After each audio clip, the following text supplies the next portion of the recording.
Bonjour, je suis Maître Francis Mitati. J'ai un cabinet juridique et fiscal. J'accompagne les entreprises sur le plan juridique et fiscal. J'accompagne aussi les personnes dans l'acquisition de l'achat de leurs terres et terrains. J'accompagne aussi les personnes dans l'immatriculation de leurs terres et terrains. Alors, ceux qui veulent protéger leurs parcelles, que vous soyez sous d'autres dossiers, nous sommes là pour vous accompagner jusqu'à la délivrance des titres fonciers à moindre coût. Alors, si vous voulez être abonné à notre chaîne, le bouton se trouve en bas de cette vidéo.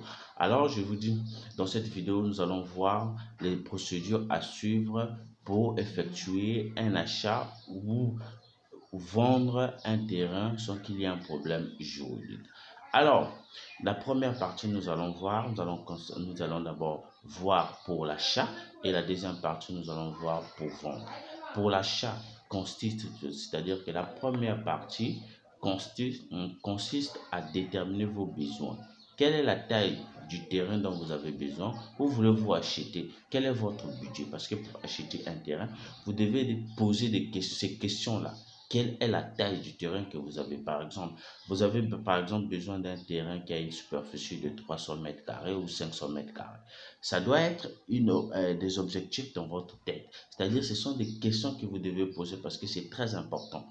On n'achète pas un terrain juste pour acheter un terrain. Vous devez avoir la superficie. Vous avez besoin de quelle superficie? Quelle est la taille du terrain dont vous avez besoin? Où voulez-vous acheter votre parcelle? Si par exemple, vous voulez acheter ça au centre-ville, vous pouvez dire, mais quel est votre budget? Alors, vous devez déterminer le budget auquel vous voulez acheter votre terrain. Par exemple, je veux acheter un terrain qui coûte 1 million, 2 millions, 3 millions, 4 millions, 5 millions, 10 millions. Vous devez avoir ces objectifs-là pour acheter un terrain. Alors, une fois que vous avez trouvé un terrain qui répond à vos besoins, vous devez engager un juriste qui est moi, je peux vous accompagner pour examiner les documents liés à la propriété. Vous devez vous assurer que la propriété est en règle, qu'il n'y a pas de litige en cours. Alors, c'est le travail d'un juriste. Voilà pourquoi, parce que pour éviter des litiges qu'il y a en cours.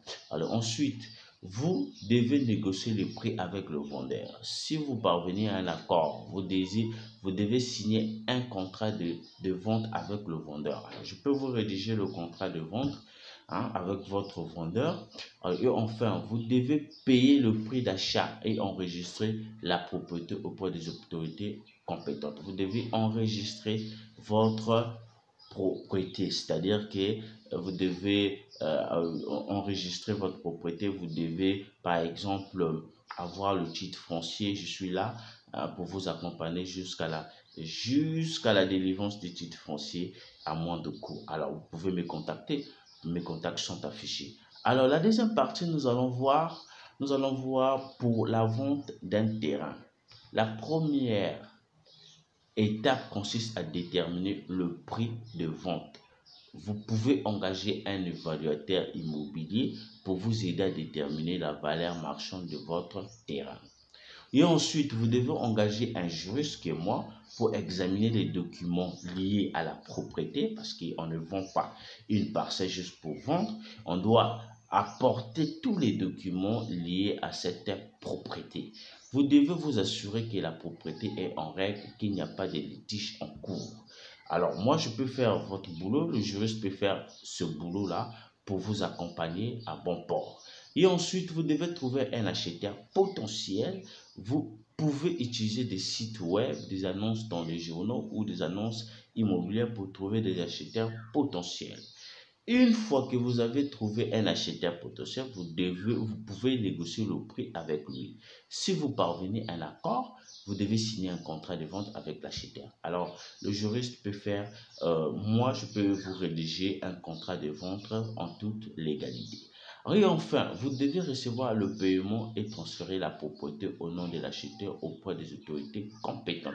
Je suis là pour vous accompagner à faire tout ce travail, toute la procédure à suivre.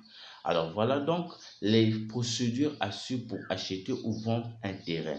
J'espère que cette vidéo vous a été utile. Alors je vous réserve la suite dans la méthode entreprise sans souci. Si vous voulez savoir plus, posez-moi des questions. Mes contacts sont affichés. Alors Je vous invite aussi à cliquer dans la description de cette vidéo. Là, vous allez retrouver nos formations sur comment licencier un salarié sur un CD et comment compter et récupérer les indemnités en cas d'un licenciement abusif. Alors, je vous dis à la prochaine. Merci.